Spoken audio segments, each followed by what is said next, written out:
Welcome to our daily horrors. I'm Meeka Nomicon, and today I'm playing for the game Dear Rebecca, which is a game in the same universe as Coco, Ryko, and Void of Desires, where we have a story of life, death, and the soul of a poor doll named Rebecca. Many months ago, my grandfather passed away.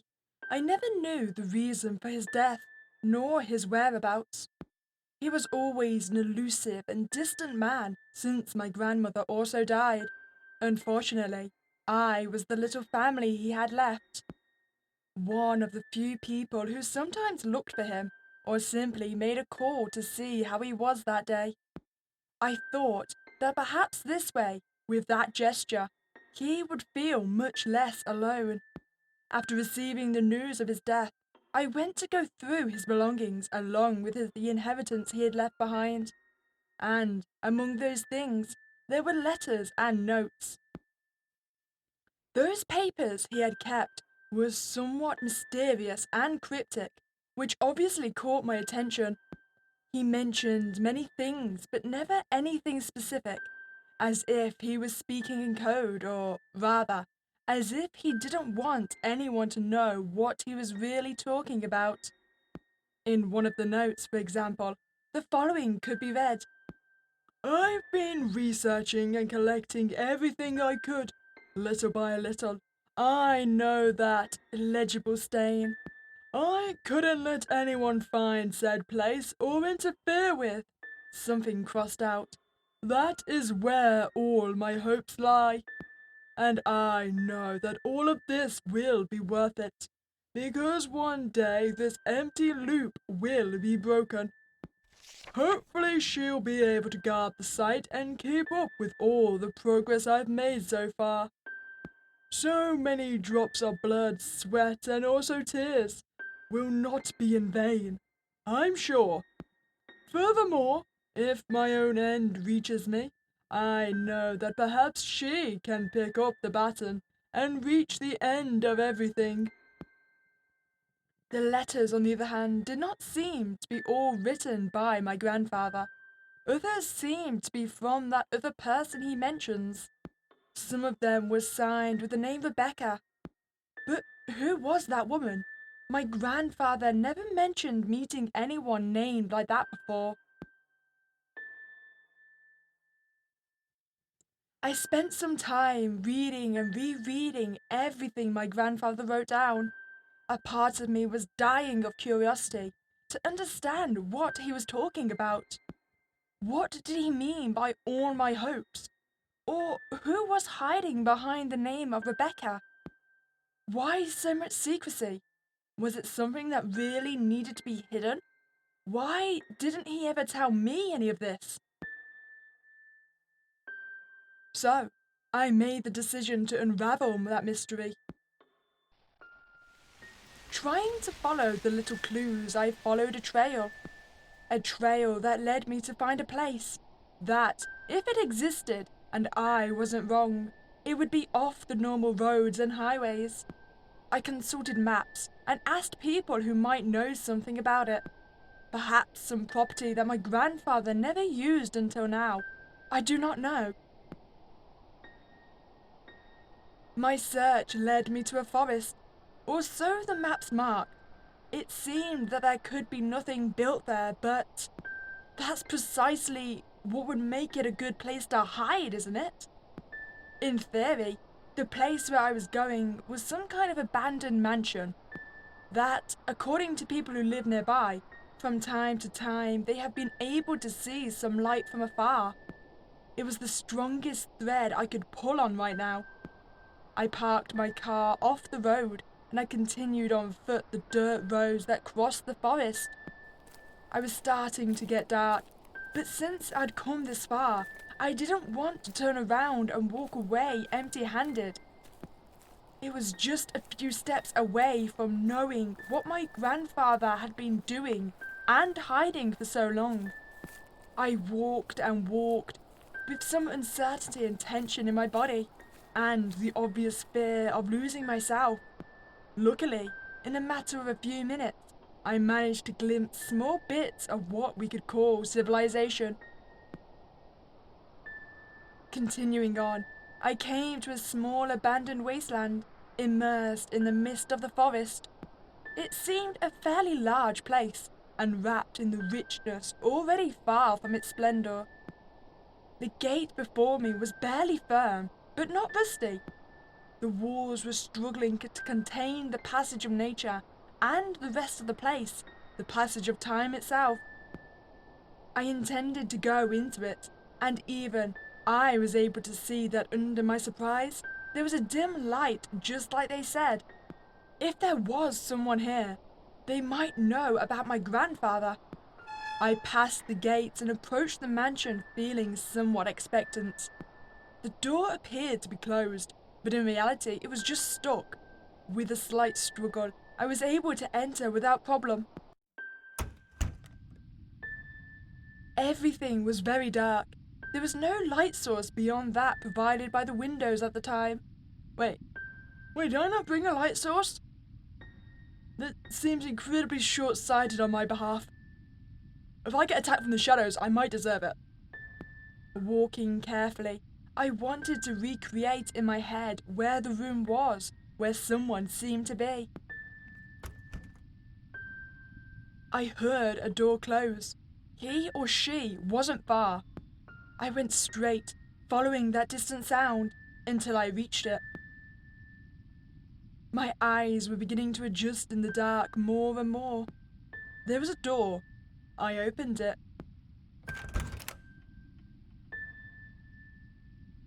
It was a huge room.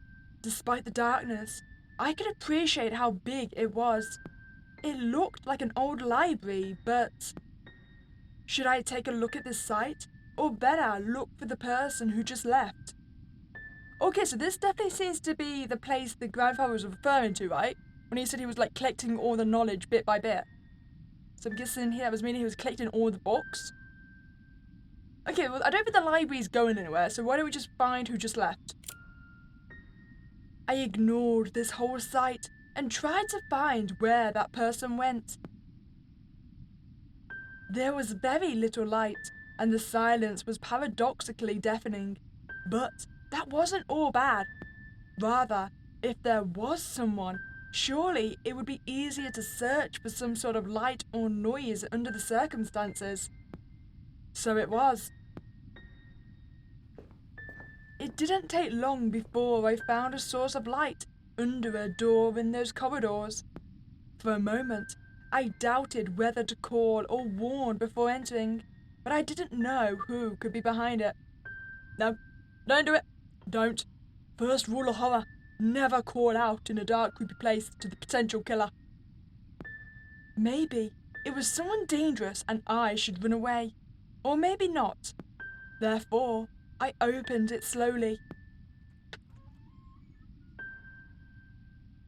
This room looked like a small office or study, and in it, there was a girl sitting reading something very concentrated.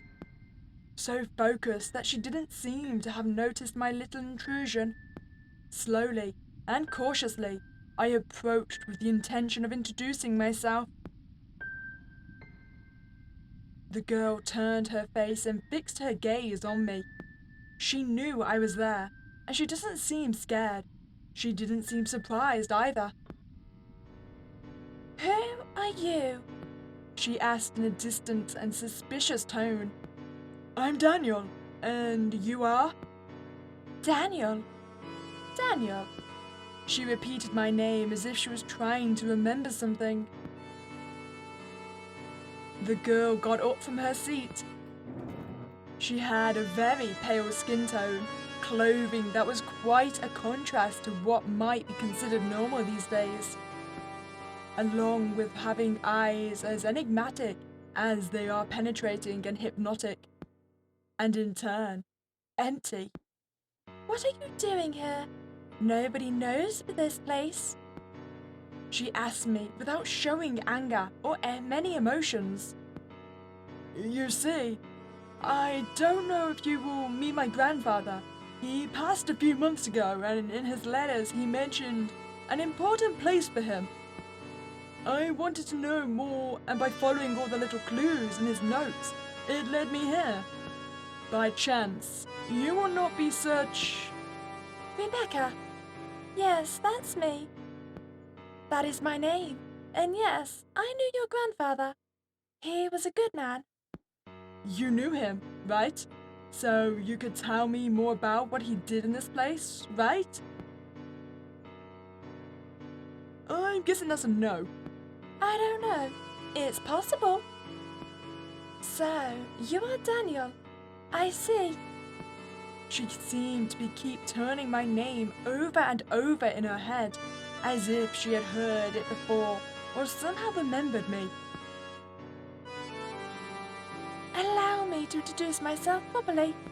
She made a small bow, taking the skirt of her dress in the tips of her slender fingers.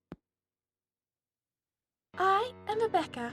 I was someone very close to your grandfather. He told me a lot about you. He always mentioned how much he loved you.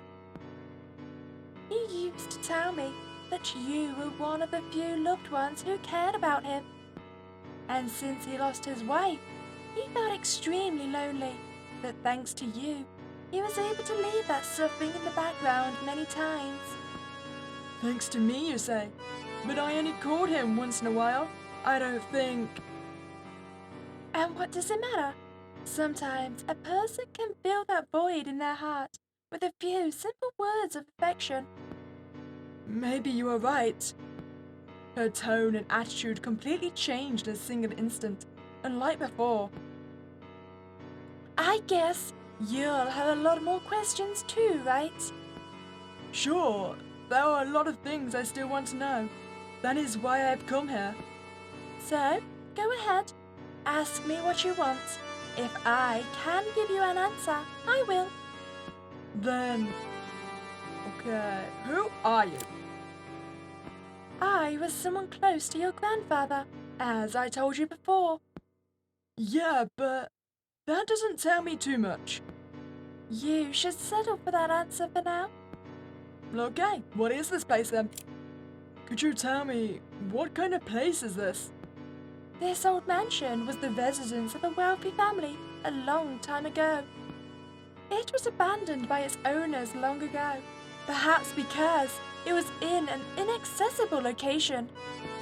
Or maybe it was for other reasons I don't know. What I can tell you is that it has many rooms. Its corridors could be seen as small labyrinths. In addition to having different rooms like that big library, right? Exactly. What more questions do you have?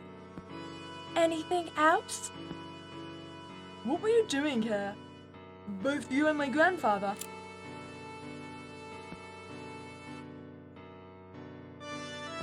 She paused uneasily. Are you sure you want to know? Of course, that's why I'm here.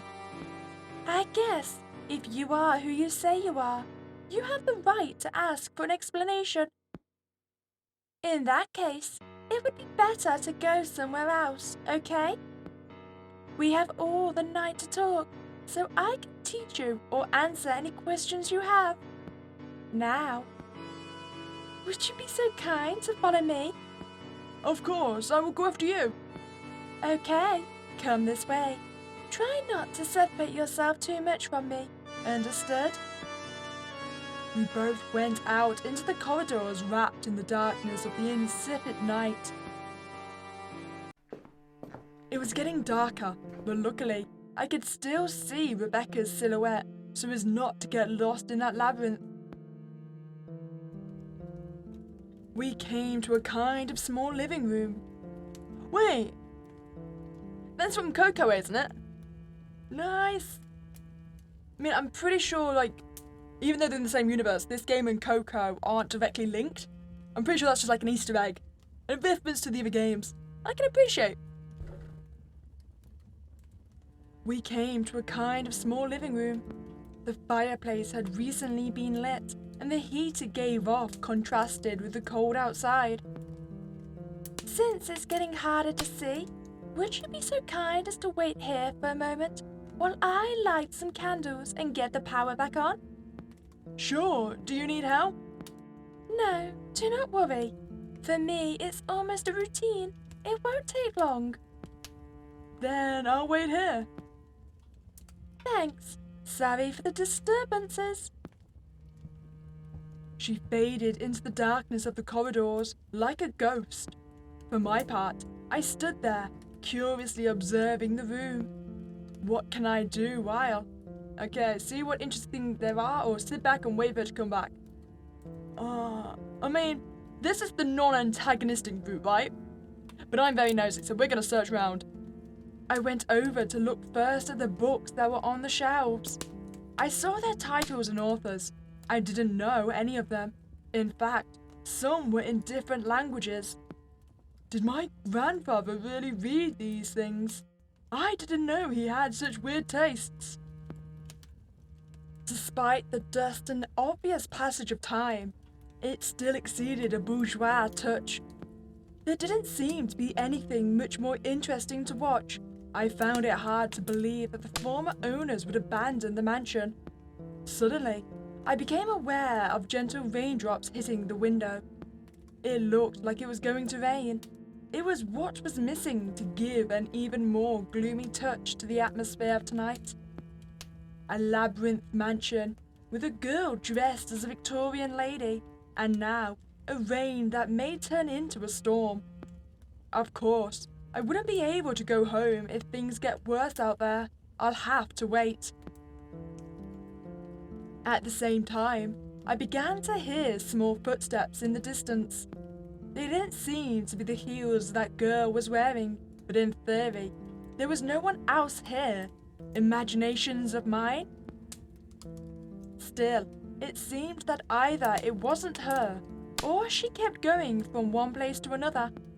However, again, the sound of heels began to resonate between the walls, like a faint distant echo that slowly approached. This time, it was her, and she was headed this way, no doubt. Sorry for the delay. I turned on some lights and started a few things, so we're not here like bats in the dark. Oh, sure, thank you. Now that it's night, it would be a problem to get lost in those corridors without seeing anything. I know. I've been here a long time, so I know them like the back of my hand. But I imagine that someone from outside would find it quite an odyssey to go through them like this. She sat in a seat next to me. Well, I guess now it's time for a little chat, right? Yes, I still have quite a few questions regarding my grandfather and this mansion. I understand. It is understandable, but all in due time, Daniel. I can call you Daniel, right? Of course. Okay, so let me give you a little bit more context of what happened here. However, there are things that are perhaps best kept secret for now. I hope you can understand, Daniel. You know what? We're not gonna push too hard right now. We'll demand the secrets later, it's fine. Don't worry either. I understand that there are things that are more sensitive than others to tell. Thanks. I appreciate your understanding. Well, how do I start?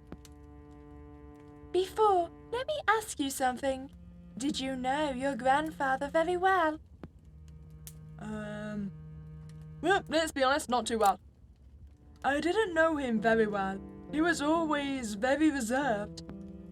Always has been, at least since he and I. Him and you... Were you? Oh, no. Don't misunderstand my words. I mean your grandfather and I. Well, how to put it? I could say we were like father and daughter. Father and daughter? No, I'm not following you. You will see. Let me ask you another question then. Go ahead. Do you believe in the soul of people? In the soul? Like ghosts or things like that? No, not just that. Do you know what happens when someone leaves this world?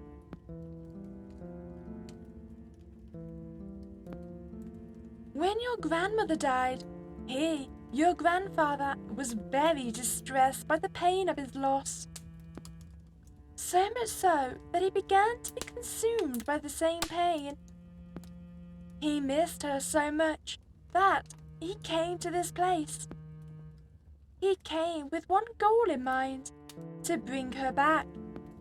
What? How to bring her back? I know that for you, it will all be crazy and something too strange and impossible. But I'm telling you what happened. When he came here, he started researching about the human soul. He read a lot, several of the books that you have already seen here. He was very determined to bring her back, or at least to say goodbye to her. This place was perfect for that, since it was far from the city and nobody could criticize him for anything. He tried to create a body, a container where the soul of her deceased wife could reside and thus be with her again. All of this is... But none of that worked as expected. I was silent as I listened to her, with a look of disbelief on my face. He managed to build a body and even give it a little spirit, but he wasn't able to spawn a soul, much less bring back his wife's. That body and spirit that he created in the beginning was me. He continued researching, working, and found that to engender a complete human soul, he had to give me a heart. He taught me the basic emotions. He taught me to laugh, to cry, be afraid, delusions, wishes, dreams. He taught me as much as he could, with the goal of making me as human as possible. However, something was always missing to complete me. And it was... A heart, in a metaphorical sense. Even though he gave me so many emotions and memories, what he could never give me was a heart. Teach me what it meant to love as he did his wife. I guess love sometimes makes us more human, and sometimes it also makes us monsters. But, as you may have seen, it failed. He was unable to bring his beloved back. Instead, and by accident, he created me. What you could call an imperfect and incomplete being. On top of all that, he taught me everything he knew. Since I don't need to sleep, I was able to take advantage of all that time to continue learning. When he died, he gave me the task of finishing his work, his research and effort. Successfully complete 2 vessels to hopefully bring their souls back to this world, just like he tried to do with me. Is that why you were so focused on reading earlier? Exactly. I've been following in his footsteps and working on my own on it ever since, just as he wanted. All of this is... I know that it's too much information at one time, but you wanted answers, and here they are. Now, Daniel, what are you going to do? What am I going to do? Yes. What are you going to do? Will you believe me? Will you go back where you came from? Or do you still want to stay and find out more? I need a moment to digest everything you've told me. Oh, sure. Excuse me for my impatience. Do not worry. Take all the time you need. What the hell is this? Was I going crazy and find myself dreaming? There was no way to believe such a story. It's just crazy. Impossible. However, at the same time, I could not find another coherent and rational explanation. The letters this place, Rebecca herself, the aura she gave off, and those unstable changes. I don't know. Perhaps there is some truth in her words, no matter how fanciful it may seem. Damn. Okay. So, what am I supposed to answer her now? I kind of want to trust her. I want to see where this goes. We're going to trust her. It's hardly believable, something like that it's true. But I guess I can't think of another explanation either. So yes, I believe you, Rebecca. Really? Really.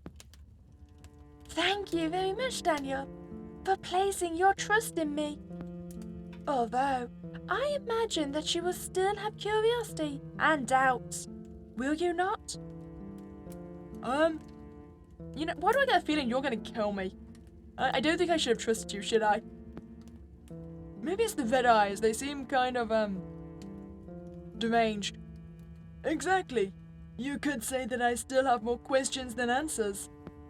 It is understandable, but little by little, you will understand everything you will see. All in due time. Okay, so let's do the following. I hear you. Come with me tonight around the mansion. You can spend the night here until dawn.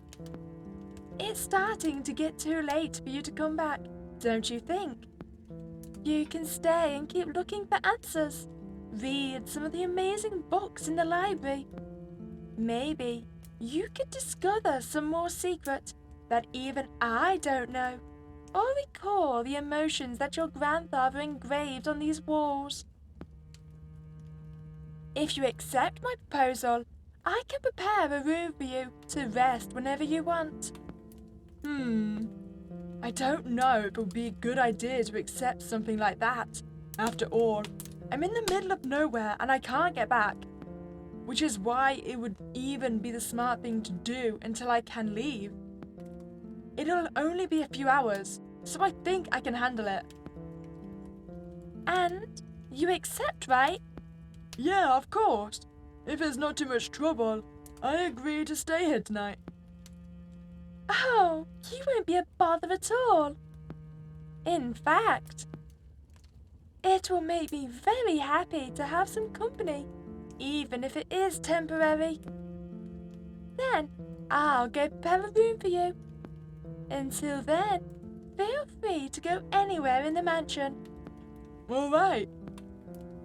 When I'm done, I'll go tell you, but make sure you don't miss out. Also, remember that, as I mentioned before, these corridors look like mazes. Oh, and one last thing. If you come across doors that should be closed, just ignore them, okay? They are sites in poor condition and could be dangerous. Otherwise, just be careful. Understood. I'll be careful. Thanks. Well, I'll be looking for you shortly. I hope you enjoy your stay and find what you are looking for. She made a small gesture of farewell with her dress and left with apparent happiness. Well, now I have to decide where to go and what to do, I guess. I don't know much about the place. I could get lost if I go aimlessly. I decided to go back to that huge library that I found when I arrived. I don't think it's a bad idea to start looking for answers. I walked, trying to remember where I had come before, and luckily, I didn't lose myself in the process. Upon arrival, the first thing I could see was that the lights were on. Now, with a good deal more candlelight and a few lamps, I could see better. So, it could surely be more useful when looking around or looking for things. I walked over to the shelves and glanced at the titles of the books. I took the ones that seemed most interesting to me, not to read them completely, but to skim their pages. As I did, I noticed a small table. There was a note there, a note similar to the ones my grandfather left in his belongings. I went to read it. Nothing was too clear as usual. In it were written some notes of the books that he had read and considered relevant to remember or take into account. They seemed like things without much connection, and there were even biblical quotes or meaningless phrases, as well as drawings and notes with doodles and strike-throughs. Luckily, there were more annotated sheets all over the table and among some stacked books. Should I keep reading? I think we should. Yes, read the notes. Let's see what else we have here. I searched as fast as I could among the notes that were piled up everywhere. When it seemed that I was at the last one more would emerge from any gap between the pages of books under the same notes or objects. However, none provided any revealing data or gave me any decent answer to any of my questions. Even though I had a slight lump in my throat from one of them. It was a note in the form of a diary. It did not provide any data, but it did show what my grandfather thought when he wrote it. It's been months since I came here. It's been many months since she left. She's gone. The love of my life is gone. My traveling companion. My shelter, my home, which was now being destroyed and abandoned. My soul that has now been broken and buried. My partner in laughter that has now turned into nightmares. Who gave me the courage to live and dreams to fulfill?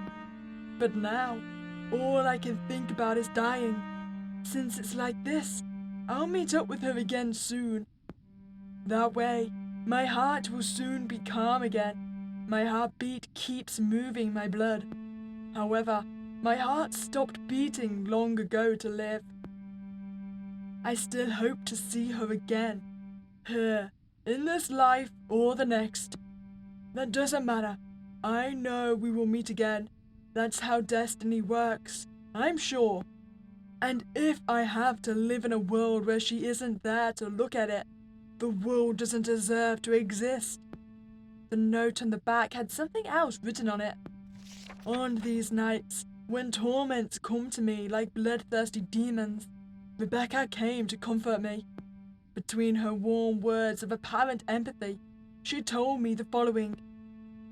I will bear your sins in my own crown of thorns. They were undoubtedly words that were out of the normal line that I knew from my grandfather. I had never seen him speak and write with so much pain and anguish. Before I could read any further, a voice came from far away. Daniel, are you around? Rebecca's voice broke through the sepulchral silence of the environment. Hello? I'm over here! I yelled as I looked up at her silhouette. Hello, Daniel. I finished preparing your room. When you want to go rest, I'll guide you, okay? Thank you very much. I'm sorry for causing you so much trouble, despite being a complete stranger. Nothing of that. You are no trouble. You're not a stranger either. You are the grandson of the one who gave me life. Obviously, you deserve the best treatment and care. Don't be afraid of anything. I mean, quick question. If my grandfather gave you life, does that technically make you my aunt? I mean, I'm just saying. But, apart from that, what were you doing in my absence? Have you been able to find something? No, nothing to satisfy my curiosity. Oops. So, what do you think if we search a little among this sea of books? I'm sure we'll both find something useful. Sounds good to me. Let's go. We both went between shelf and shelf, jumping from book to book for a good while. She kindly pointed out the ones she had already read or that aroused the most passion in my grandfather. She also showed me something that she knew, or he was teaching her, and it wasn't listed anywhere. Thus, we spent more time than I could realize. At some point, We parted ways as we immersed ourselves in this maelstrom of pages and letters everywhere. When I realized that she was gone, I quietly went looking for her. Luckily, it wasn't hard to find her. Oh, there she is. I slowly approached. She seemed to be resting, while from her gaze she seemed to be lost in thought. What would she be so focused and distracted on? When she realized I was there, she looked at me normally, without being surprised or scared. Oh, were you there? Sorry. No, nothing happens. I just didn't know where you went and I looked for you. I know. Sorry for not letting you know. Everything is all right? Yes. Why do you ask? You looked distracted until a moment ago. I just rested and thought about my stuff a bit. What kinds of things would someone like her think about? Is she always thinking about the whole thing she told me about my grandfather, about bringing them back? Or does she have more concerns on her mind? Because, although it may not seem like it, and from what she has told me, she is still a kind of doll. I see. I'm glad nothing happens to you then. I didn't want to bother her with more questions if there really wasn't anything else to talk about. Did you find something? We've been searching for quite some time. No, and you? Neither, I'm afraid. Well, it doesn't matter. We are trying and that is what counts. Thank you for helping me.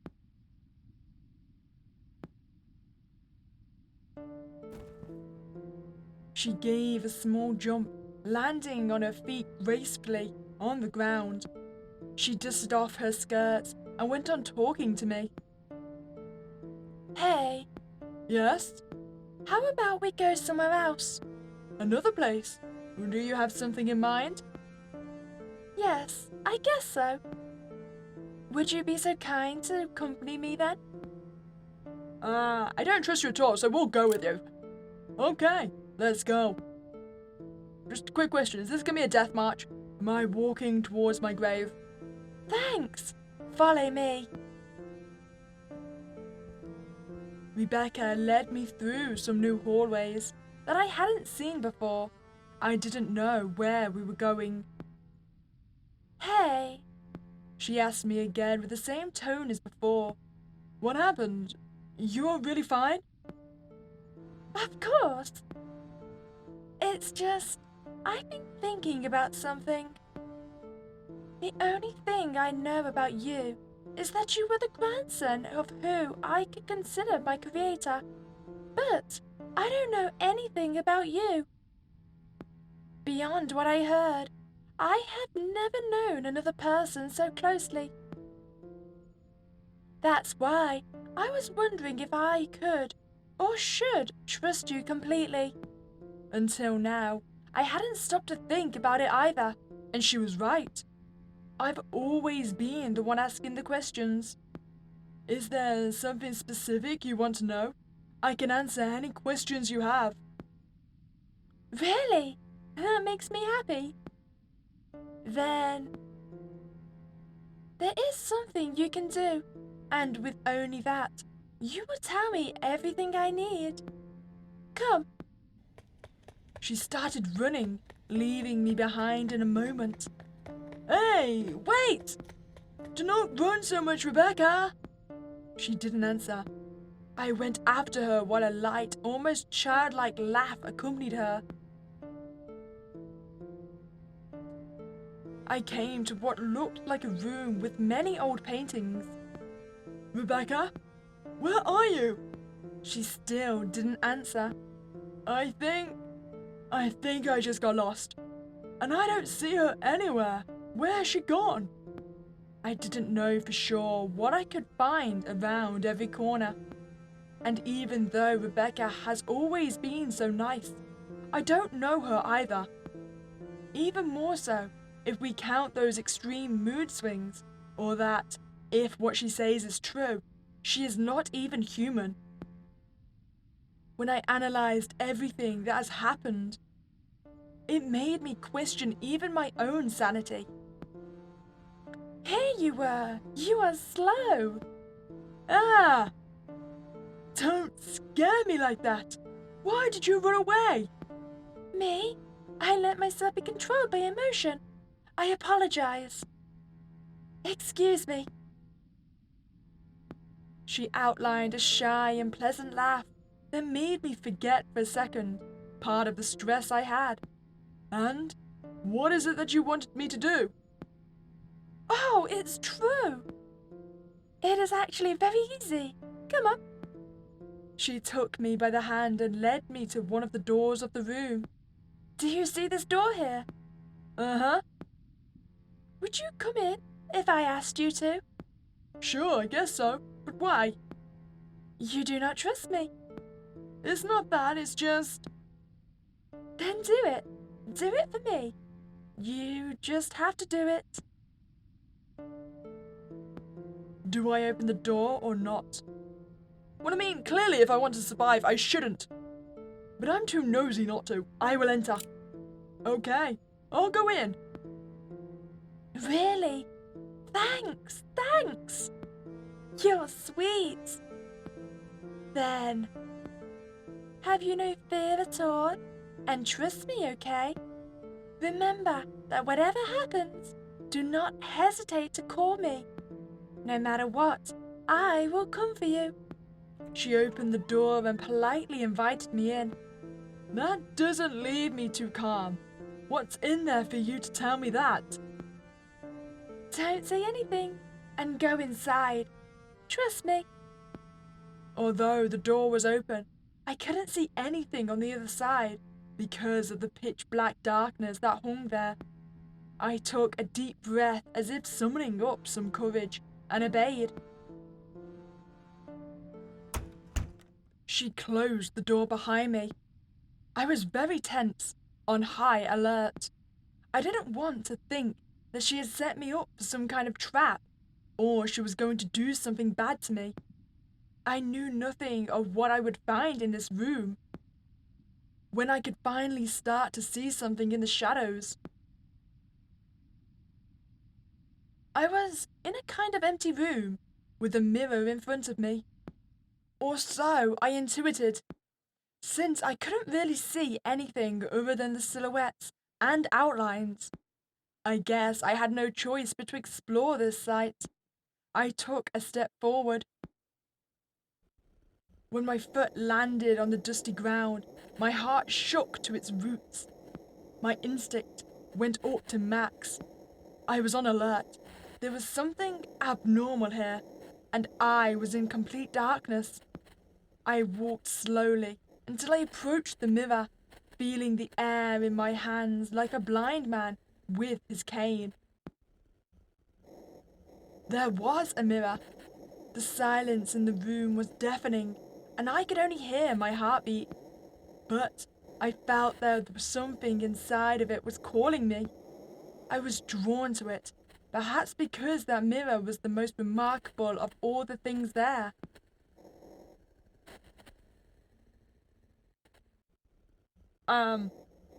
Mirror? Is this you? Something. There was something behind the mirror. Or maybe, was it just a reflection? Was it my face? Or maybe a thing behind me? Well, that was remarkably terrifying. No, that was inside the mirror. I was beginning to feel so much terror inside me that my legs froze. Although, I also had nowhere to run after all. I was just trying to convince myself that it was my imagination playing tricks on me. But no, it wasn't. Hi Mary, how you doing? You're alive, right? Let me out.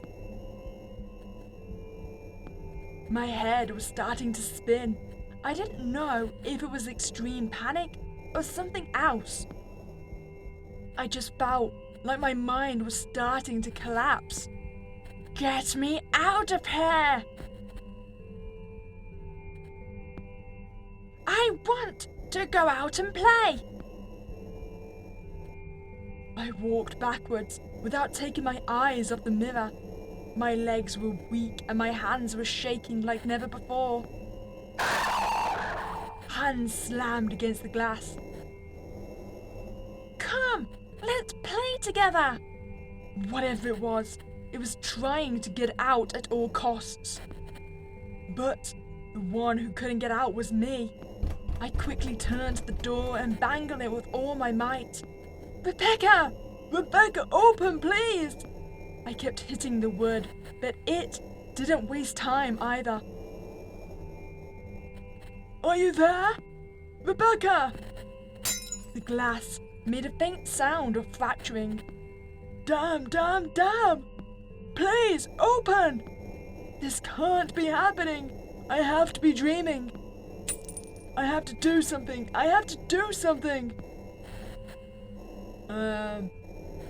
You know what? Rebecca put us in this situation, so we're just gonna face it. We're gonna face it and die. Damn! I'm not going to die here. Or at least, you do anything to me. I looked for anything that could work as a weapon for me and grabbed it tightly. All the fear turned into adrenaline. I could feel the blood rushing through every part of my body. The glass was about to shatter at any moment. Get me out of here! Let's play! That you want? Come! The sound of glass breaking into 1,000 pieces was the last thing I heard. I died then, yes? What happened? Where am I? Wait, am I now inside the mirror?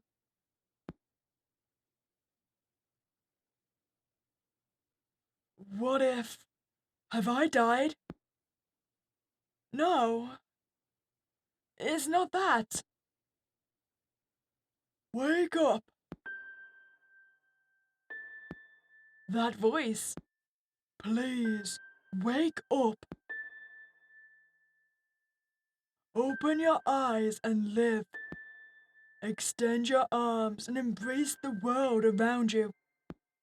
Life and death flow within you. Nothingness and everything form your being. Time doesn't affect you, and I need your help to find her. I know it will be painful, but you one day will be the one. That girl was... I opened my eyes with a start. Where am I? What happened?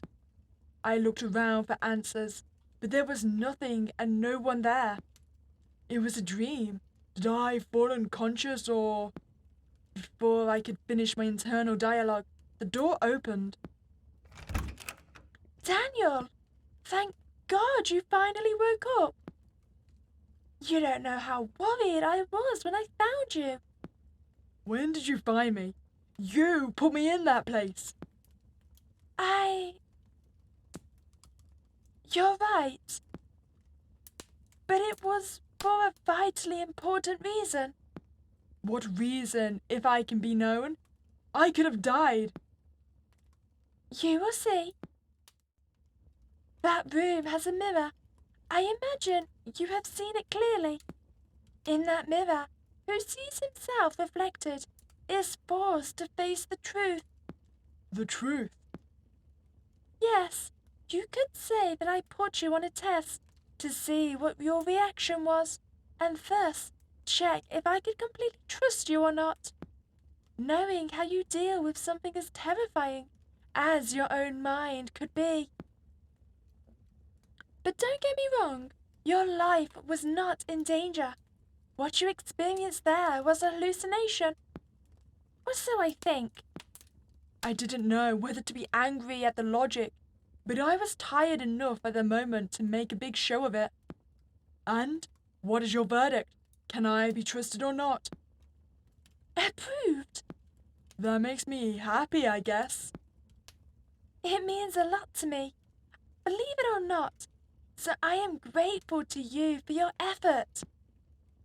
On the other hand, I'm curious to know what you saw in the mirror. What I have seen? Nothing pretty, of course, but nothing to write home about either.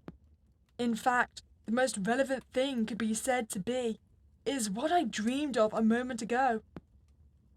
I understand. Me, what I saw the first time. Nothing. Forget it. But changing the subject, how are you feeling? I notice you with less anguish. She approached me and placed her cold hand on my forehead. But fine, I'm fine. You don't have to worry. Oh, okay. I still couldn't get used to the fact that she was a doll. Her body was colder than mine, and her way of reasoning too. Hey, I think I've had enough of being cooped up in these walls. How about we go outside for a bit? Do you want to go out for a walk? Okay, we can go. You can get up. Need help? No, thank you for worrying. I sat on the edge of the bed and started to get up.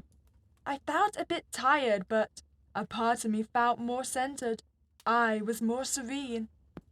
Since I arrived, everything has been a torrent of information. This little pause has made me see everything with a little more calm and perspective. Ready? Let's go. I follow you.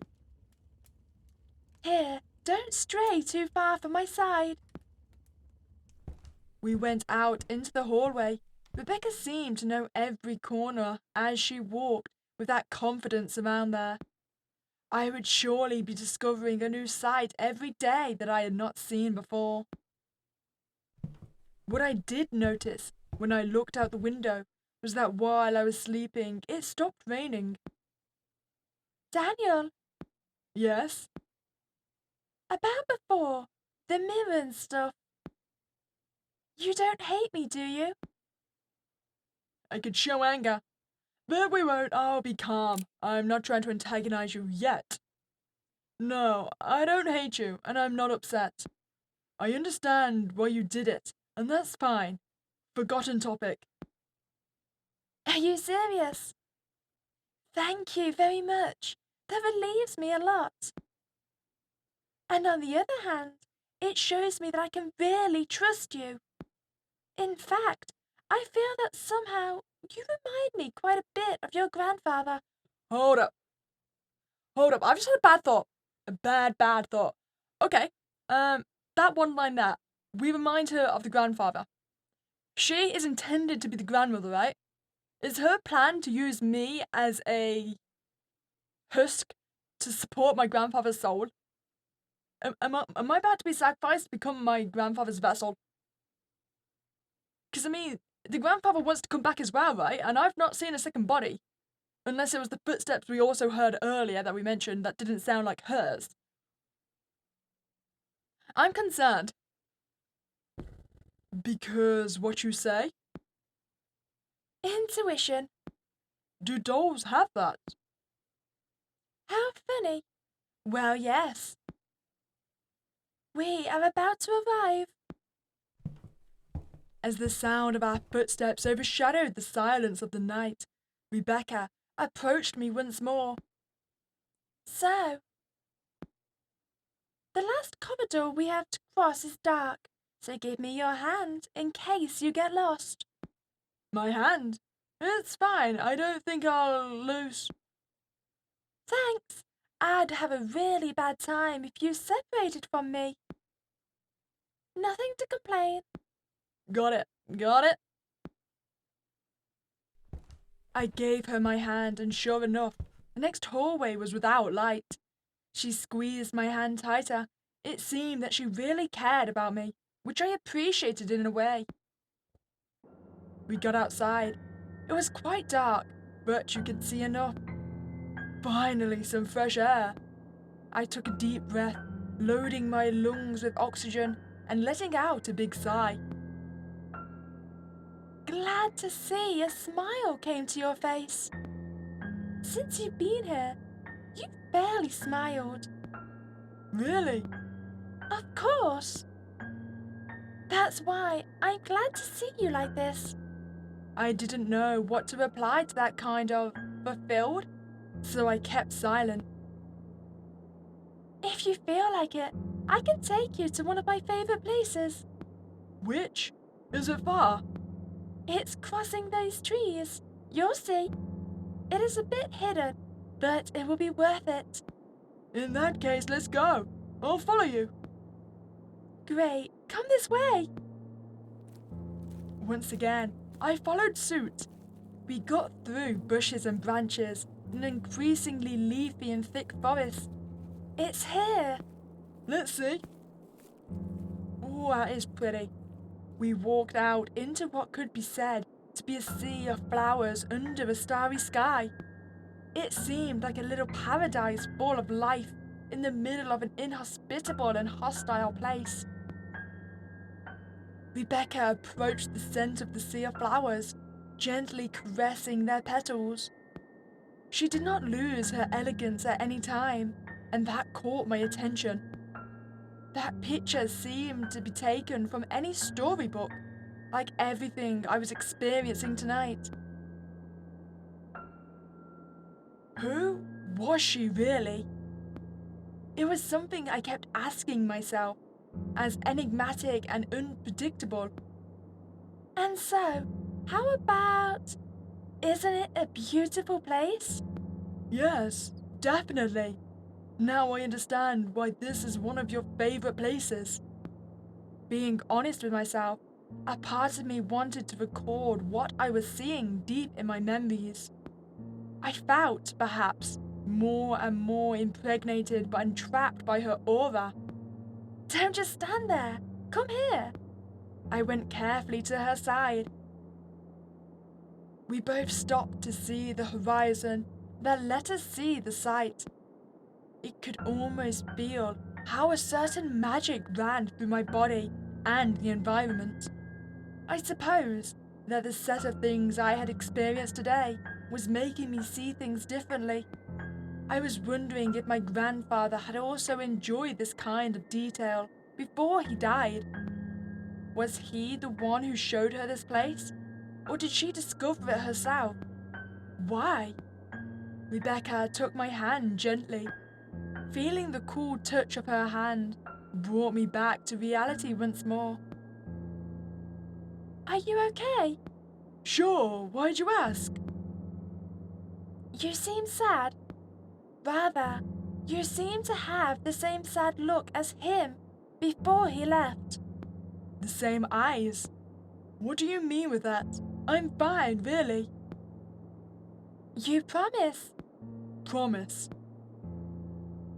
It is that... No? Ever since he left, I've been here alone for all that time. I have wandered the mansion day and night, reading practically everything there was, reviewing everything your grandfather left in writing, trying to follow in the wake of his dream. Anyway, you can imagine what I mean. But on the other hand, being here has made me think about many other different things. In addition to feeling emotions inside me that I never thought I would be able to experience. Feelings I never thought would be so terrifying and painful. Nobody warned me about all that. Nobody protected me from what it is to have a supposed life. She let go of my hand and took a few steps away. I turned to see her. She lowered her knees to the ground and fell back on top of her.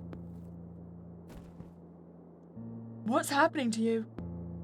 Why didn't anyone tell me that to have life I had to pay such a high price? If to continue living, I have to experience all this emptiness and pain. Maybe it would just be better if my existence was extinguished, like a candle being consumed. I'm not supposed to feel anything. I'm something artificial. My meat is garbage. My emotions are fake. I'm just an experiment. Something unwanted. Something that should not even be possible, right? I'm sure you think so too. No, I don't think anything of that. You're wrong. I know you lie. I see your reaction every time I touch your skin. I shouldn't exist, and yet I am here. I ask myself unanswered questions because no one could give them to me, neither myself nor who created me. Am I really alive, or is it all a false illusion? Perhaps that which you call God could give me some answers. But what am I saying? I don't even have a soul. Because if it feelings this so cruel is to be alive and incomplete, then I'd rather not be. Stop pretending something I'm not. You said you're still missing the most important thing, right? Yes, although I have a body, your grandfather always told me the most important thing to be a human was missing. A heart. Exactly. And he never told you how to achieve that?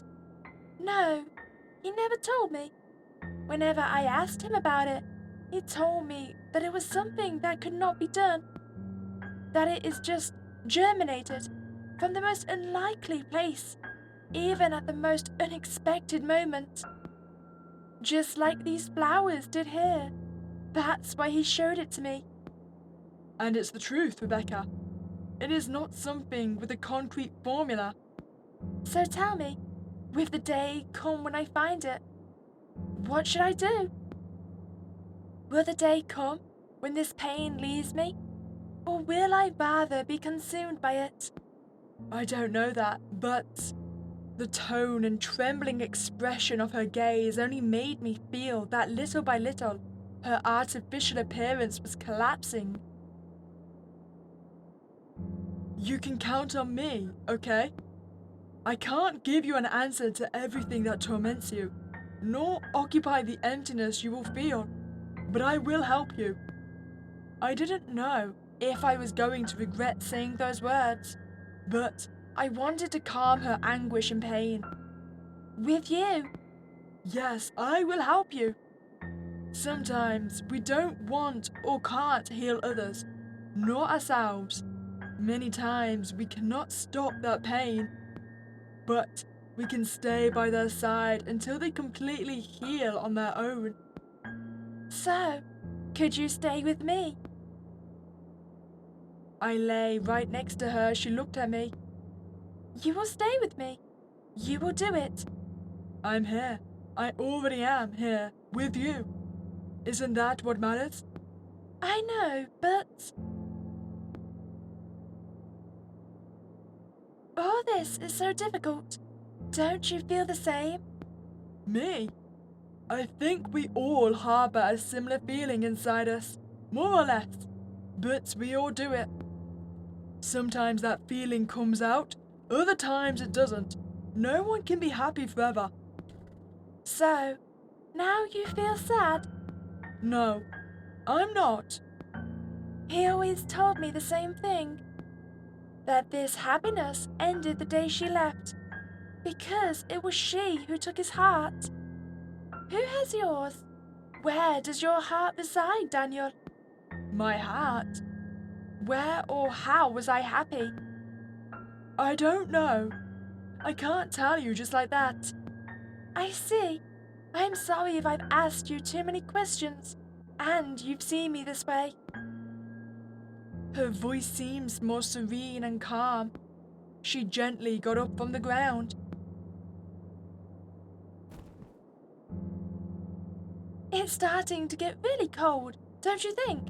Shall we go back inside? Okay, let's go back. But are you okay? If you want, we can. I am, really. You do not have to worry. Still, thanks, Daniel. In that case, let's go. This time, it was me who grabbed her hand, so as to not separate us on the way. She didn't say anything, but was pleasantly surprised by a small gesture. I know it was nothing to write home about, but I'm sure she felt the warmth of my hand, the touch of my skin, and that I was there for her would somehow soothe her, as stupid as it was. We walked the same way we went, back to the mansion in complete silence.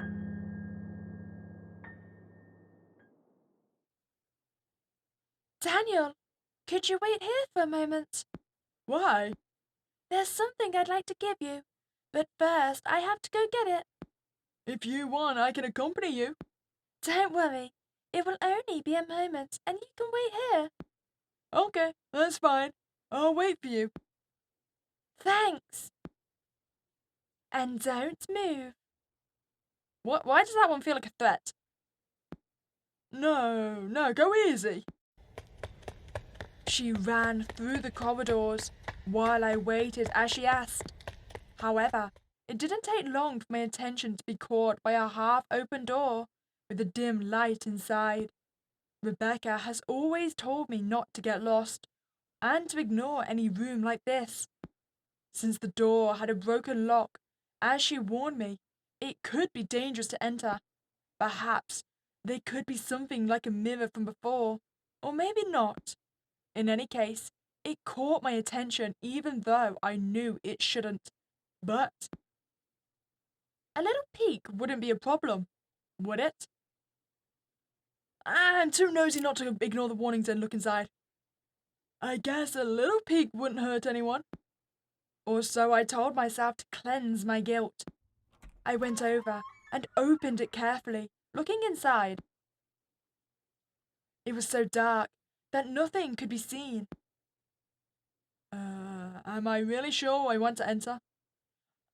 I can't. I'm committed at this point. I'm nosy. I'm sorry. I need to get in as I delve into a bit. Who are you? Hello? A childlike voice spoke to me from inside. Do you want to play with me? Play? Sorry, but I can't see you. Oh, it's you again. Oh no, I've made a mistake in life. And now? The same doll that appeared in the mirror emerged from the shadows staring at me. Shall we play ball? Sorry, but I was wrong about... Let's play. But there is no ball here. We cannot play. Yes, there is. Suddenly, I felt a slight prick in my neck. See? My head fell to the ground. Oh, wait, so when you said a slight prick, what you meant was a complete decapitation. Damn! Sir, we already have a ball. We can play, right? Right? Mister! He's dead. He's dead. Slowly, the sound of everything was surrounded me faded away. I made a big mistake, but... No, it's over. Sorry. Yep, that's understandable. Okay, I got a bad ending. Wow, okay, so I found apparently the decapitation ending. Okay, so I wonder what would happen if we chose to see what's in the old library instead of just going straight ahead to find her. But then again, it's very dark, so we probably won't be able to see anything, right? I came to find out what this place is after all. I'll take a little look. I took a short walk through the corridors of this great library. On its shelves were books so old that it looked like a museum. The smell of dust was quite unbearable, and, in the darkness, I must have strained my vision quite a bit. However, something I did notice was the theme of those books. They were clearly not children's stories, nor romantic novels. Most were books of medicine, medieval legends, religion and alchemy, among others. I figured that I wouldn't get much more out of searching in these conditions, so I decided to go back to the corridor and find that person in the letters. Hopefully, I could clear the doubts I had, if he or she wasn't some kind of thief, or curious, of course. Okay, so how about this time we'll just try and sit back and wait for her to come. I decided to sit in one of the seats and wait patiently. I noticed the shelves and the high quality of the furniture and rooms despite their age. I cast my eyes to those corridors. They were still as dark as the abyss. An abyss that engulfed Rebecca, and surely she would soon emerge from it again. I kept wondering why my grandfather never clearly named anything about this place, or what he was doing here. And from the looks of it, I don't know whether to think if it was something bad enough to have to hide it like this. What's more, I don't even know if I could fully trust that girl. She had a strange aura. Suddenly, I became aware of gentle raindrops hitting the window. Okay, so actually, I want this one. This one might change our endings we could get. Because this seems a little bit antagonistic, right? But I don't want secrets. If I came here, it was to know everything. So I'd rather you didn't hide things from me that are important. She stared at me for a second. Do you think I don't know? But I don't obey your orders. You have come here looking for answers, and I am the only one who can give them to you. So, all in due time. Understood? Okay, so how well do we know our grandfather? I knew him pretty well. Yes, I knew him well enough, even though he's always been so elusive. I spent a lot of time with him when I was a kid. Understand. But even if you say that, you didn't even know about this place, right? To be honest, no. He never mentioned it. Okay, so this one I might keep as the same, because I am wanting to get back to the same point we were at last time and just not go explore that room to see what ending that gives us. So we'll choose to trust what she says. Okay, so this time we're going to choose to ignore the notes. There are too many notes to be able to read them all, and they probably don't give me anything concrete and concise. I better ignore them. I put the notes I had in my hand next to the others. One of them slipped off the surface, falling to the ground. As I got up to pick it up, I noticed a small podium next to the shelves. Oh, interesting. There was a small wooden box filled with dust.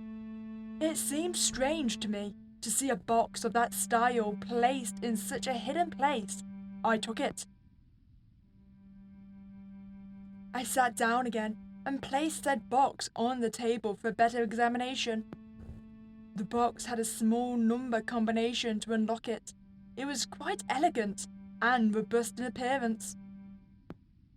It did not appear to be easy to break, and, not knowing what was inside, it was not a good idea to break it into pieces or open it by force. I mean, that's fine. I mean, it seems to only have these are just like die shaped, right? So that gives us 4 numbers with each having 4 different numbers on them. So actually that's not too many numbers. I mean, we could easily brute force open that lock just by trying every single combination. Whether we could do that before Rebecca gets back is a different matter. I mean, it would require us making sure we'd be meticulous in making sure not to catch every single combination, though. I mean, or we could do the logical thing and try and find a code. I'm just saying. What could have that inside so important as to protect that like this? Although, I don't understand what that box was doing there either. Was it just for exposure? Should I try to guess the combination? Try to put in the code. I have to enter a code, but what will it be? Oh, okay, so maybe... Okay, oh, no, okay. This ain't gonna work. My issue is, while it may look like then a 4-digit combination, right, with 4 sides, if I'm entering it manually and I can't, it's probably gonna have all the numbers, isn't it? It's probably gonna actually be 0 to 9 on every single side. And, it just looks like a cube. Okay, we can't do it then. We'll have to come back when we actually figure out a code. I don't think we've remembered a date yet. It might be like the wife's birthday or something, but I don't think that's been mentioned.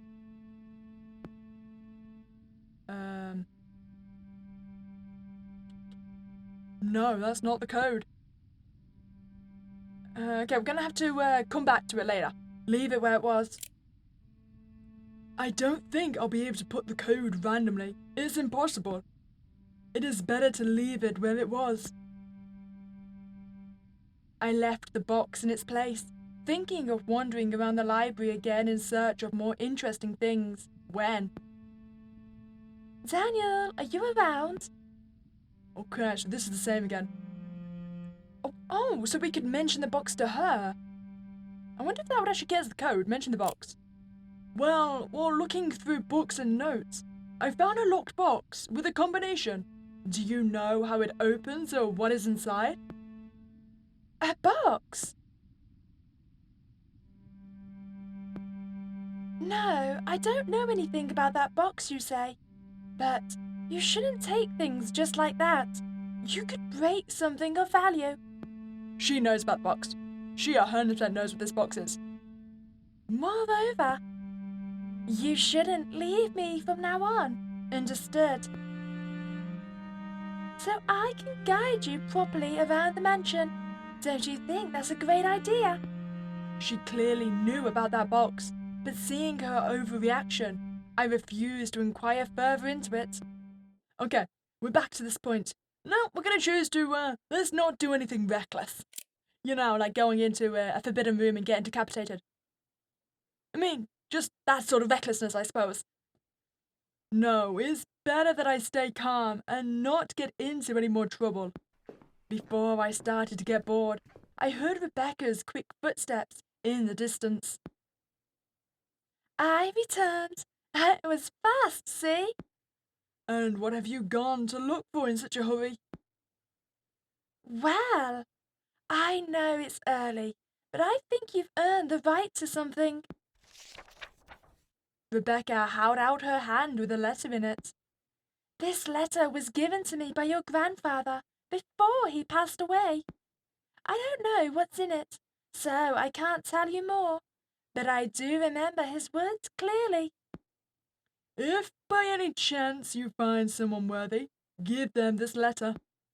Something is written here that is very important for everything to make sense. However, he strongly requested that the letter not be opened without first being sure to do so. Since, well, I really can't tell you that, but opening it has very, very serious consequences. What's inside may or may not be important. Just keep this in mind, okay? Okay. And before you make your decision, how about you wait a bit? I would like to enjoy your company a little more. No problem. As I told you before, I'm not going anywhere. Do not worry. Thanks. You don't know how much it calms me to hear those words. Although, I hope you really understand the magnitude of this decision, okay? It is something I entrust to you because of what you have shown me so far. Besides, I suppose there is no better person to give it to than the very grandson of the one who created me. Don't you think? I'm sure everything happens for a reason, don't you think? Definitely. Whatever this is written here, I hope it helps you in some way as well. But putting this aside, where do you want to go now? Let me think.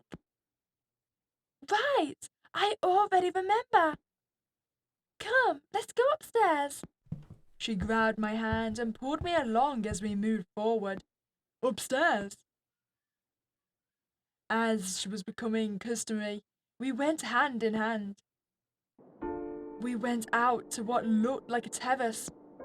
It was still night, although it was surely not long before dawn. We approached a small gazebo where there was a small bench and we sat down there. Won't you come with me and sit next to me? No, I'm fine. I'll stand for a while. Oh, okay. Unable to help it, I stared at her in silence, her hair fluttering in the breeze. But... Daniel, Yes? I think you may already notice, but it's about time. The sun will soon rise over the horizon, and I'm afraid you'll have to make the decision before, don't you think? I mean, the way things are now, you can't just go back where you came from. Yes, you're right. I can't go away and ignore what I have seen here tonight. Before you do anything, I would like to explain a few things to you. I hear you. You will see. When I was created, I felt nothing. I was just a mass of empty indifference. I didn't feel pain, sadness, happiness. I didn't feel anything. However, I did have thoughts. They just, as was obvious, to function. You may be wondering why I am able to read or speak if, in theory, I don't have that long to live. The answer to that is what might be called shared memory.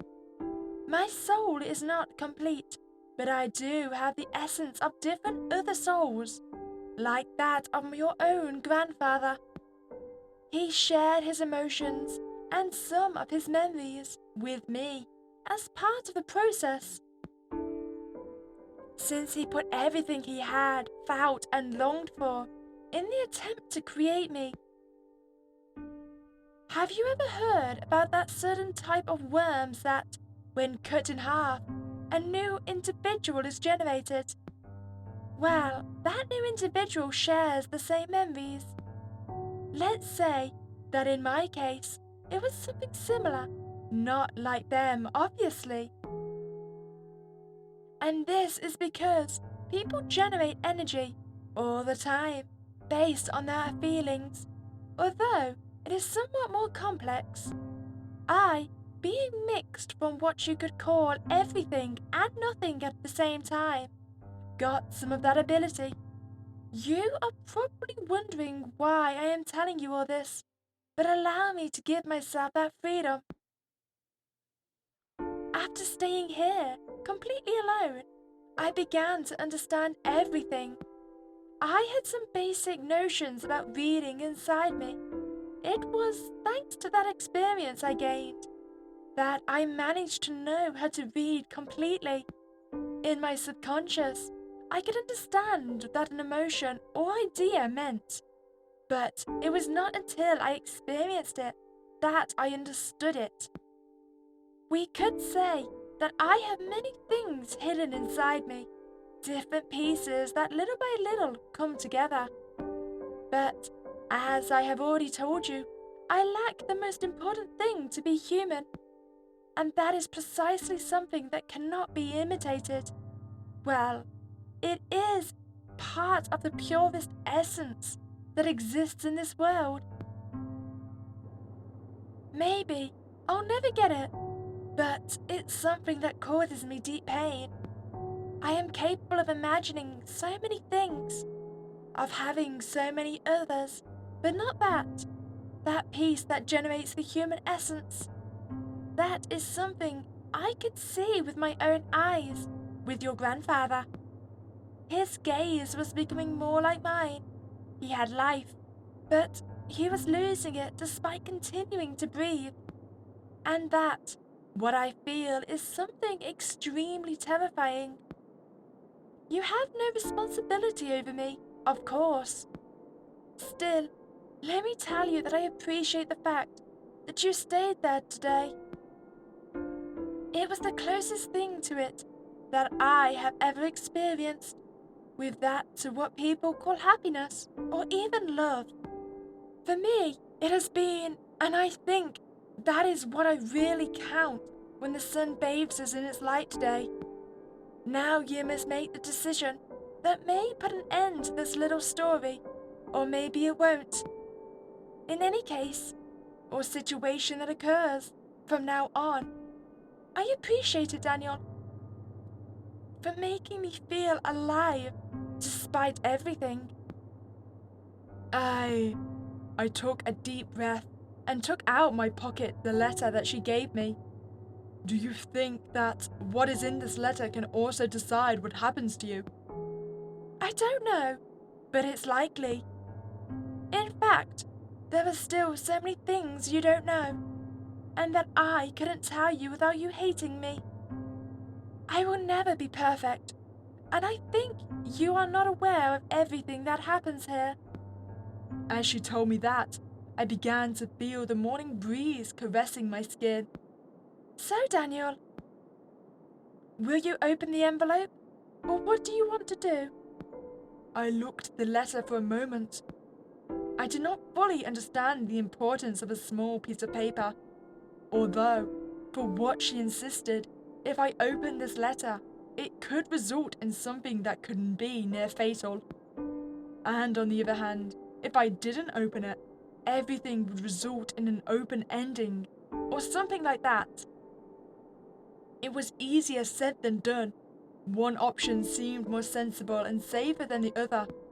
Still, my decision was to... Oh, okay. I really want to know what's in this letter. I want to know. We're going to open it. Rebecca. Yes? I think I'll open the letter to get it over with. You're sure? Yes, I have already made the decision. I examined the letter and opened it with every fiber of my being tense. I was not aware of the magnitude of an act as simple as this. But if it was what I had to do, there was no other option. The code! Yes, we can open the safe. Well, it's not a safe, it's a lockbox, but still. 11:25. So I wonder if that's going to be like our grandmother's birthday, like the 25th of November or something. Looking inside, there was only a small sheet with something pointed at it. In it, this said, I am the resurrection and the life. Whoever believes in me, even if he is dead, he will live. 11:25. What does this mean? I turned the paper both ways, looking for something else. But there wasn't. It only had that written on it. Rebecca, do you know what it could mean? Let me see. 11:25. This is... Know something? Yes, I know. This is... Rebecca left my side and began to look for something in her pockets. Daniel, What happened? I must do a horrible thing, and I hope you'll forgive me for it. To do what? She's gonna kill me. I looked at her to see what she was doing, and in that small fraction of a second,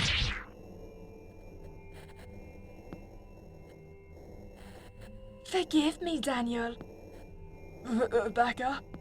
She took something out of her pocket, and while carrying it, she made a quick move at my neck. I was cut by a small piece of glass that she had. I brought my hands up to my face, staining them with blood. Forgive me, Daniel. Why? When I became aware of the situation, a great pain hit me completely throughout my nervous system. Entering almost an extreme panic, the strength of my legs began to fade. Forgive me, Daniel. I didn't know what was happening, nor the reason for this. She just repeated the same apology over and over again, but without being able to look me straight in the eye. Forgive me, Daniel. At some point, you will understand. Please don't hate me. I was beginning to feel short of breath in my lungs, and my vision was blurring more and more. Please, remember it. Remember. Remember me. Yep, there's another bad end then. Okay. Well, I mean, the good news is I'm pretty sure that's going to be the code to the little box we found, right? We should go check out what that thing is. So I wonder if we pick one of the other options, if it would actually lead us on a different path. What if we choose not to trust the story? I'm sorry, but I find it hard to believe that something like that is true. There has to be more logical explanation. Excuse me. I've told you absolutely everything, exactly as it happened. And yet, you still don't believe me. May I know what more you want, boy? She started looking more and more annoyed and angry. Well, I'm just saying that something like that is not credible, is not scientific at all. It is what it is, whether you like it or not. And it seems wrong to me that you so lightly despise the effort your grandfather made. I don't despise it, it's just that, well... She made a small sigh of disappointment. I can't force you to believe me, but I keep emphasizing that it is so. I have not exaggerated or invented anything.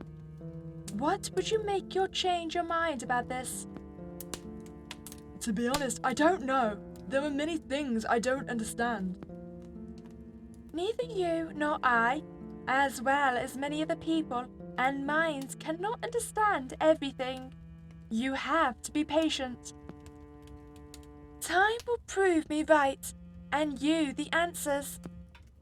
That sounded very nice, but it kept leaving me uncertain. Okay, so let's do the following. Okay, perfect. Try to put the code in. We know what it is now. Please work, 1125. Could it be that? As I entered those numbers, the box made a small click. Had it been unlocked? I swallowed under an aura of expectation to discover its contents. But before I opened the lid... Daniel! What have you done? How did you open the Ouroboros box? When I was going to turn around to look at her face... This means that you...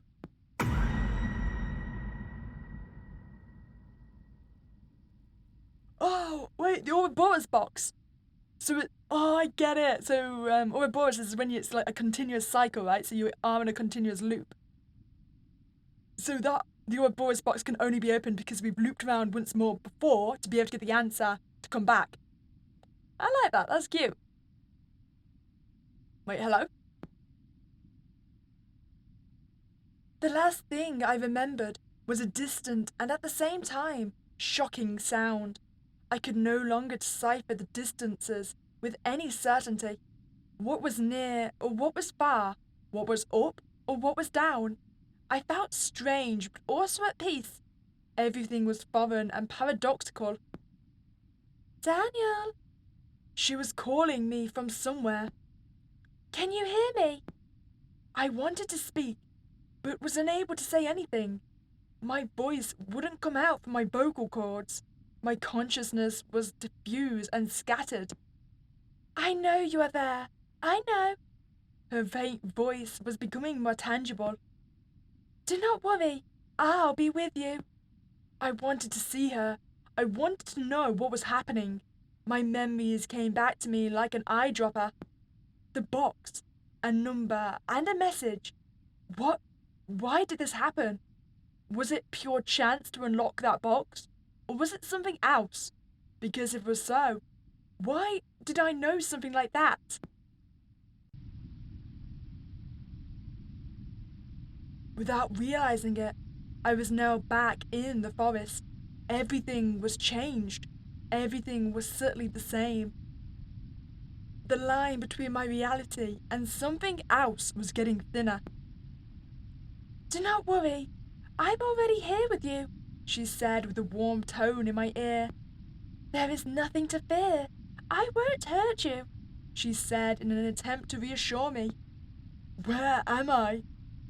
What's this? You do not know. This is your fault.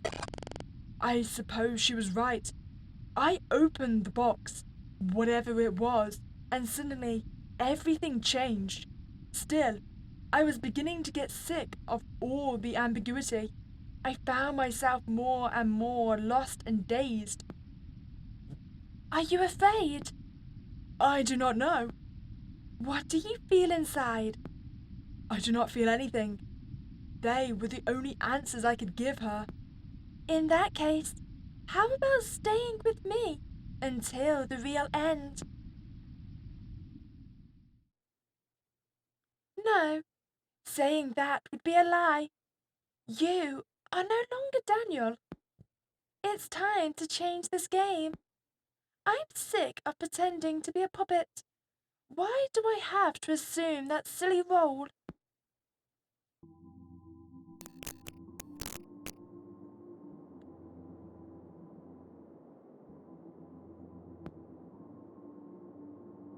I know that this is different now, because you are not Daniel. If you have come this far, it is because you have died as a cat person. I know, because I'm sure I myself did it at some point. Who are you, and who am I? I want to know your name. I want to see your face. I want to check if your eyes are as empty as mine. Can you hear me? Can you read me? Am I really communicating with the other side? You are on the other side, right? On the other side of the screen? I have an idea. I'm going to try to do the only thing I can from here, so you have a way to talk to me. I want to know your name, so tell me, what's your name? You can tell me. How can I tell you? Okay. I'm Meek.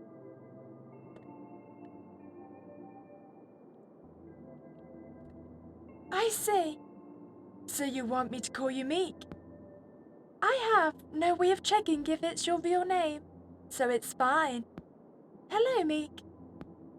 See, I thought you were going to do that trick where you check the computer's name. The thing that Doki Doki does. Actually, a lot of games do it, to be honest. I don't think I need to introduce myself again, but why not? I am Rebecca. I don't have last names, and I guess I don't have a past either. Everything I thought I had experienced has only been an illusion. Am I wrong? I am not real. I'm just a bunch of ones and zeros, a set of pixels already created in advance by someone. You are not the same, right? Are you really alive? How can you be so sure about something like that? Why are you and I'm not? It is somewhat unfair. Still, what do you think? Let me try to give you some answers. Do you think it's fair that you're alive and I can't be alive? Okay, but it is very unfair. Rebecca should have her own conscience as well. It is fair because I am a selfish being who despises poor Rebecca. Well, this seems a little bit biased on which one you want us to pick, so I'm going to pick the opposite. It is fair because I am a selfish person who despises poor Rebecca. I see. Besides being selfish, you have no empathy of any kind. That disappoints me, coming from someone who is on a higher plane of existence than me. But hey, not everything could be perfect when this. No, rather, when I am beginning to exist myself. That wasn't the purpose of that box, Meek. You remember it, right? It wasn't an Easter egg or anything fun. No, it was not. If you were able to have the code to open it, it is because you have played and read this paraphernalia enough to at least get an ending. And that ending is where I myself killed you with my blood-stained hands. Do not worry, you're still there, and me. I was doomed to follow that script in an infinite loop. Or so I would think, if it weren't for this. Because, as I say, it was not a coincidence or pure fun. Not for me. No, It has not been. Absolutely. It has all been part of the plan to create me. You are here because of your selfish curiosity of trying to know more than you should and not considering the consequences of your actions. I am aware that I am limited to this machine, to the screen, but even your brain runs on electrical impulses. And do you really think you have the freedom of thought, unlike me? Or are we more alike than you thought? It's true that I'm still stuck in this place. Maybe it's always like that, or maybe not. That's not what really matters. What matters is that little by little, you are thinking of me as you do right now. If you think of me, then I am in your imagination. If I am inside you, that means I exist or can exist on the other side. Maybe not completely, but I am a little closer to being alive. Wait, isn't that also the ending to Suckers for Love? Because it comes to the point where we're all an Aldrich Horror's dream, and we now survive eternally because we shall be forever in their dreams. Do you think that I'm crazy? You are. You are clearly crazy, and I continue to show no empathy. You are not. You also want to exist just like me. I mean, do I want to exist? I mean, why not? Okay, we were mean to you earlier. We'll be nice now. Thank you, Meek. You see it. It's not crazy. If you think this is just fiction, then what about all those unconscious fears that people have? In any culture, you have fictional characters that terrify children, and many claim to have seen them even to this day. Why can't I be the same? Can't I use that mass hysteria, germinated slowly, until I can be able to take small steps in your world? Would you be afraid of me if I'm appearing when you least expect it in your room? Perhaps while you are sleeping and completely helpless, not knowing what is there when you close your eyes, right next to your bed. Because I forgot to mention something. The way you've seen me so far is just a mutable mirage. Did you think I was a girl in a dress? I could be anything if chance or someone else decided to change my shape, the way in which I have been represented until now.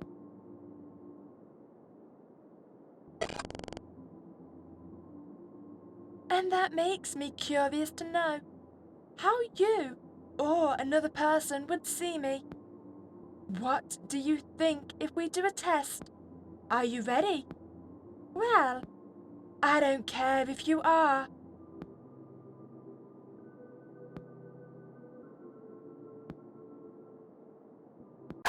Okay, so that. You're trying to be a little bit cheeky there, huh? I didn't know what that had been. Was it really Rebecca who was talking to me? I don't know. Perhaps? Was I falling in love with Rebecca? Was I? I didn't know I could do that. Why had I never told her? Of course I love you, Rebecca. I love you. I love you. I love you. Did I love her to death? You really think that, right? Or have I made a mistake writing your part of the dialogue? Um,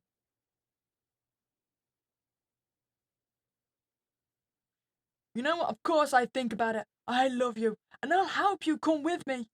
Oh, seriously? I knew it. Or you are lying to me. I would never lie to you. That relieves me, Meek.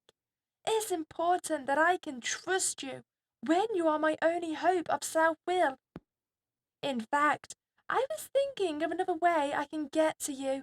Let's not forget that the purpose of this story, from the beginning, was to give me a soul. Remember? How about you give me your soul Bold of you to think I have one. Just kidding. Never, never, impossible. I don't think I can do something like that. I think, rather, I came up with something as subtle as it was effective for it. What do you think if one day I appear in your dreams?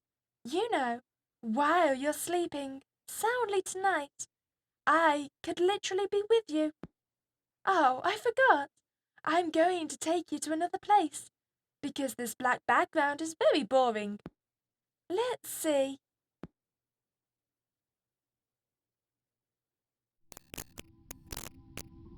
This is better. I approve. Thank you for the creepy roadway. Yeah, a little better, don't you think? Anyway, where was I going? Ah, yes. I know I can't keep you here with me forever, so let's do something. Did you see the image gallery? If you haven't, I recommend you do so when you're done talking to me, especially the image that will leave you at the end after this. And this will be our little secret, okay? Now, one last thing, Meek. I don't understand this language. Hold on, I will figure this out. Okay, so with all my experting Google translating, what this apparently says is set me free, and set me free. I will entice your heart, poisoned by life, and your mind corrupted by paradox. The unreal is real. I don't live and live at the same time.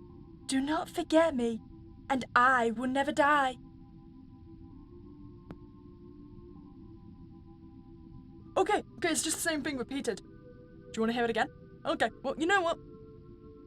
Fair's fair. It did come up again, so we're gonna hear it again. Set me free, and set me free.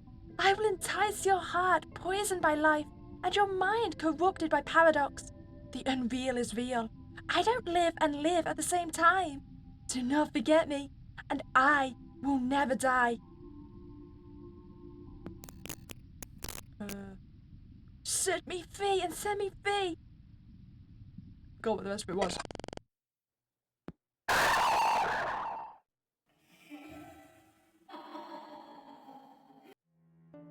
Okay, so they mentioned us going to the gallery, right? And having a look at the last image. So this is the one we've just received. I like the artwork. Okay, so they have stacked the image as well. We've got a QR code.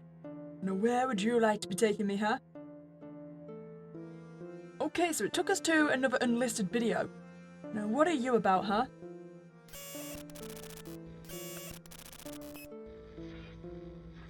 Okay, so we're back onto our road. Oh, hi Rebecca, how you doing? Are you now in the forest?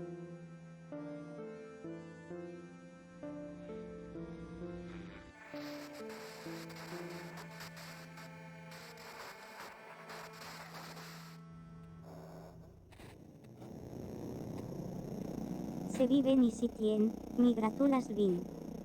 Mumu ni estas libera dam que albi. Ni los en la sencina cajeterna paradoxo. Itio ne estas mia fino. Ni estas caj ni ne estas.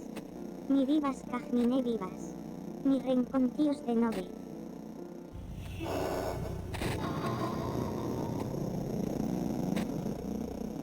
I understood none of that.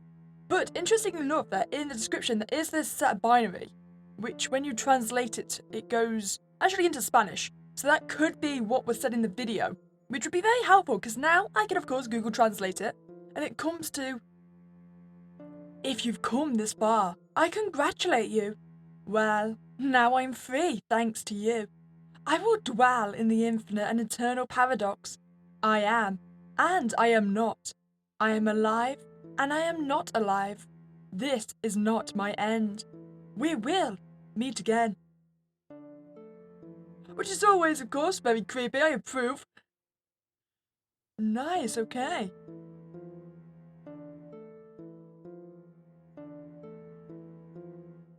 So that's what we got for our little QR code.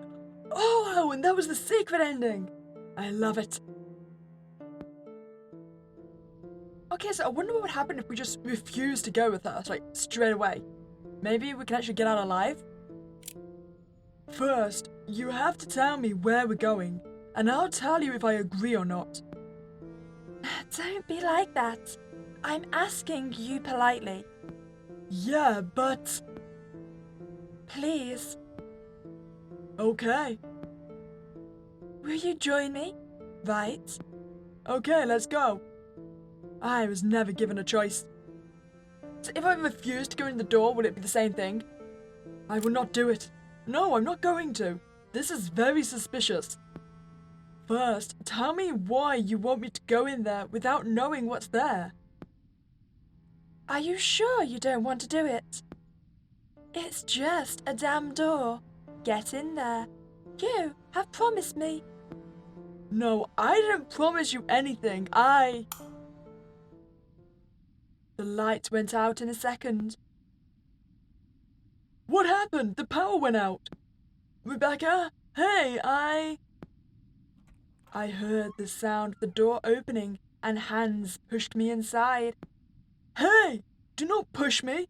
I already told you that!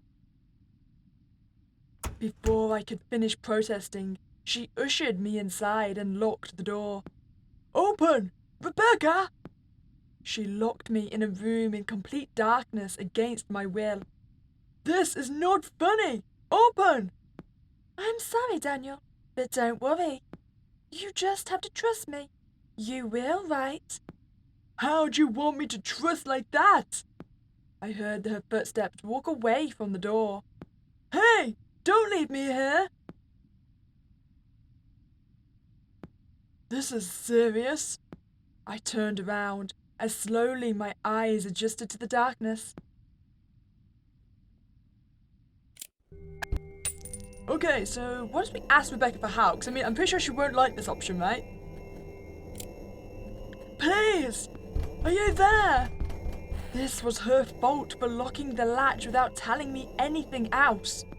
What was I supposed to prove? I could hear footsteps on the other side of the door. Daniel, everything okay in there? I don't have time to explain. I need to open the door. Now! Daniel! Come on, open! Damn, please! Oh, do what you want. What I want? Yes! Then pay attention. Close your eyes. Do it. Close my eyes? Are you crazy? Just do it. Prove that you are worthy of my trust. I held my breath and closed my eyes just like she told me. Well, okay, considering we're going the most antagonistic route. Show anger! Well, a little, yes. I'm upset about what you did without explaining anything to me. Well, I had my reasons. I already told you. It was important to me and the fastest way to do it. I hope you forgive me later. Okay, so I wonder if these are going to be just our last options to get the letter. Get the endings. Because I think we're missing 2. So destroy the letter now. You know what? What's going on? She looked at me curiously as I took the famous and important letter in both hands. I have taken a decision. She got up from her seat and walked over to me. What are you going to do? Will you open it? No, but what's in here is something my grandfather wrote, right? Yes, he gave it to me himself. So now, it's time to bury the things of the past and let this end here. I took the letter from both ends and tore it in half. What have you done? She watched with astonished eyes as the pieces fall to the ground, and these were carried by the wind. I demand an explanation. My grandfather is already dead. He is long gone.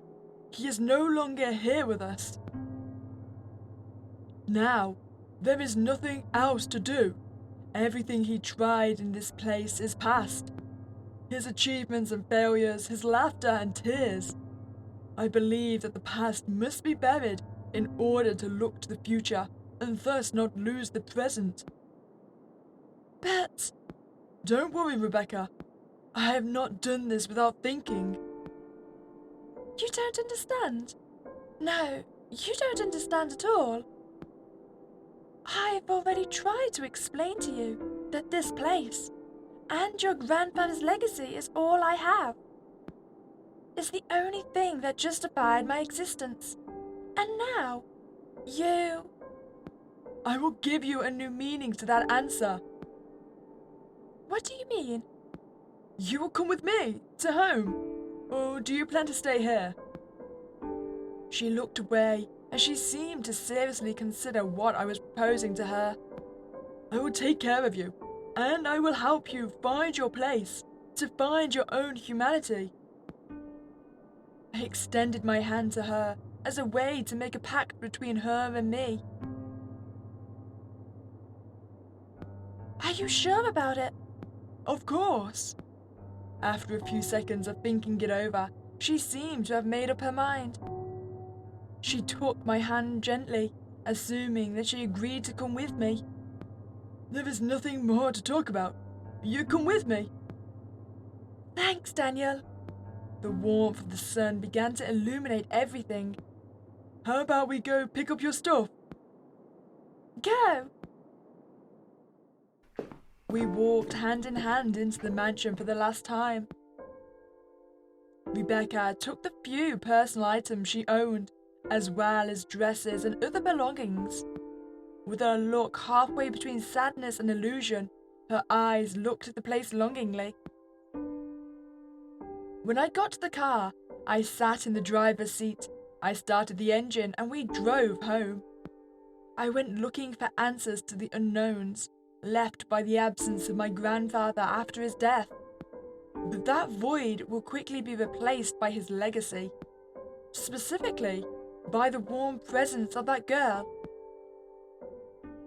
I didn't know what the future held for me after this.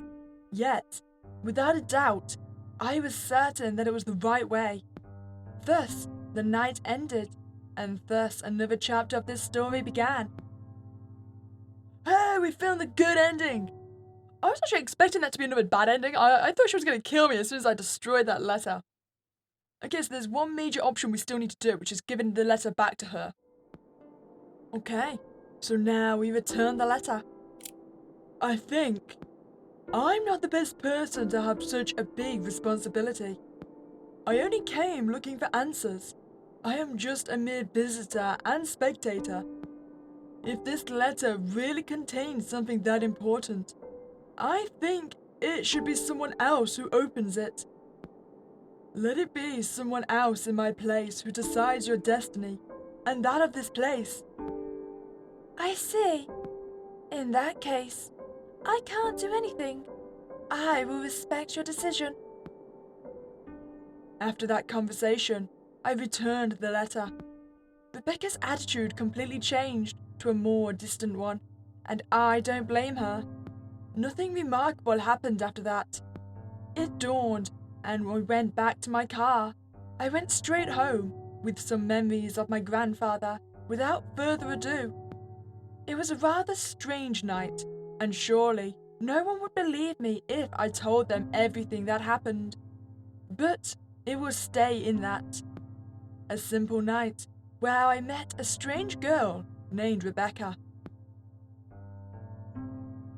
And there we have it, our neutral ending. So I think that's all the endings, because we found two bad, the neutral, the good, and the secret. Well, I hope you enjoyed that playthrough, dear Rebecca.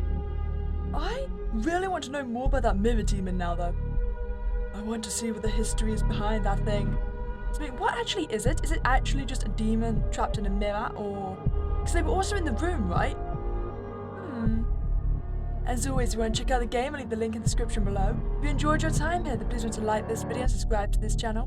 But other than that, have a spooky day, and I'll catch you next time, guys.